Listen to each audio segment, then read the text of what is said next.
साथियों नमस्कार। आज की शो यात्रा में आप सभी लोगों का हार्दिक धन्यवाद। साथियों, हर इंसान के जीवन में सुख और दुख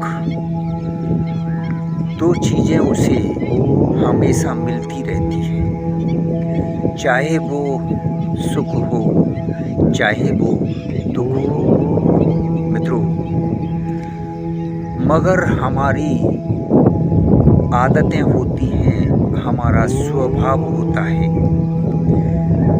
जो सुख मिल रहा है, जो दुख मिल रहा है, उसे हम उस ईश्वर परमात्मा के ऊपर रख दिया करते हैं। मगर वास्तविकता में जो भी सुख या दुख हमें मिलता है वह हमारे कर्म संस्कार होते हैं।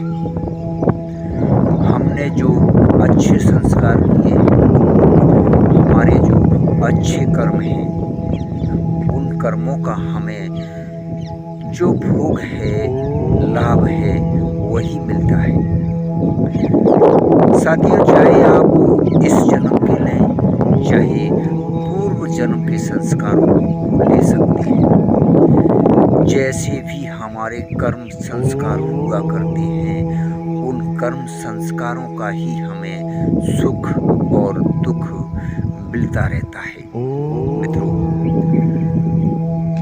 सुख मिलता है तो हम उस परमात्मा को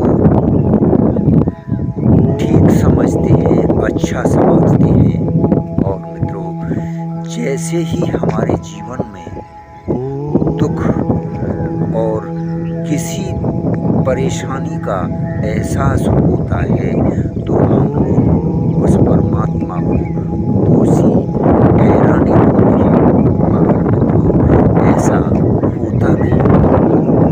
हर इंसान के जन्म के और मित्रों पिछले जो संस्कार हुआ करते हैं कर्मों के, वही हमें मिलते हैं।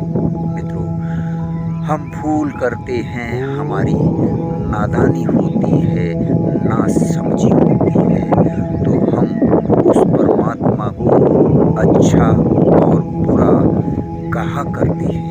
मगर मित्रों, जो भी होता है वह हमारा स्वयं का होता है, खुद का होता है। मित्रों, संस्कार बनते और बिगड़ते रहते हैं, वह भी हमारे कर्मों के आधार पर।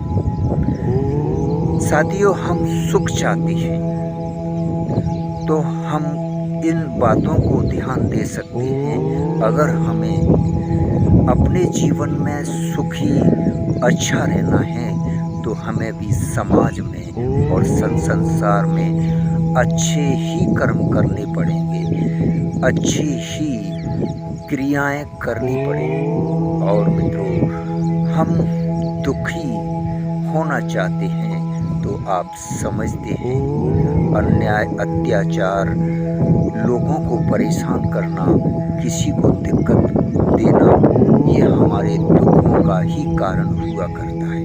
मित्रों, इसलिए हमें हमेशा इन बातों को ध्यान देना है, समझना है। अगर हम सुखी रहना चाहते हैं, प्रसन्न और शांत रहना चाहते हैं, तो हमें नेक अच्छे कर्म ही करने पड़ेंगे, जब ही हमें सुख मिल सकता है। धन्यवाद, शुक्रिया।